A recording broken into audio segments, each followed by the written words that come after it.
Umagang umaga umuulan.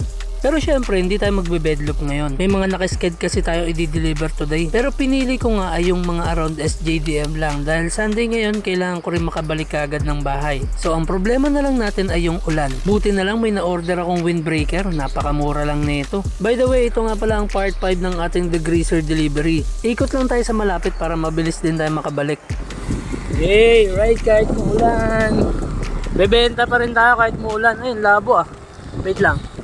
Time check, 5:45. Ulan ka lang, rider ako ha, panis. Ahas na windbreaker na to pre. Salamat.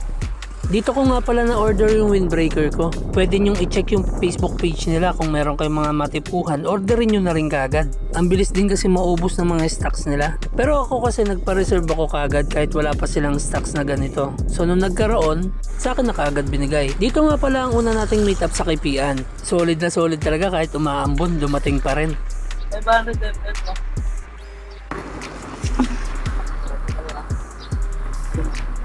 Shoutout ko mga boss. Shoutout sa mga tropa ko. Kay Macnil, Nomer. Tapos sa mga pigan ko, yung Sherwin, si Iman. Order na rin daw kay Degreaser. Order na kayo, Degreaser oh. Solid dito. Yun, maraming salamat sa pabuhay ng mano, bossing. Ingat ka dyan ha. Ang susunod nga nating ruta ay rekta na tayo ng Tambayan. Total, pupunta rin naman daw silang tatlo doon. Doon ko na lang daw sila kitain lahat.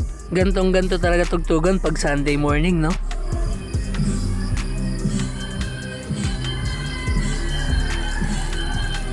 At nang narating ko nga ang Tambayan, walang katao-tao. Pero ang usapan naman kasi namin na maghihintay ako hanggang 7:30. Ito nga, nagdala na rin ako ng pasobra. Baka kasi mamaya merong makakita at magustuhan biglang bumili. Ay, salamat ka agad. Tamang kape lang muna ako dito habang naghihintay ng mga reply nila.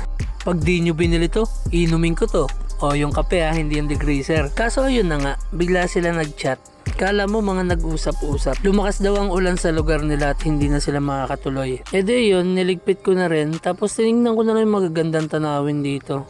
O diba? Napakaganda talaga. O tignan nyo, wala talagang katao-tao. Ako lang nag-iisa. Pero ganun pa man, nire-respeto ko pa rin yung mga reason nila. Kung hindi ko lang need umuwi ng maaga, ihahatid ko na eh. Kaso dito na kasi ang napag-usapang lugar. So sabi ko, next time na lang i-resched na lang ulit namin. Huwag na rin nilang ipilit kung talagang hindi naman kaya. Syempre, mas importante pa rin ang kaligtasan. Madami pa naman tayo next time. Sa mga gusto nga palang umorder ng degreaser, available po 200 and 500 ml. PM lang po kayo sa page.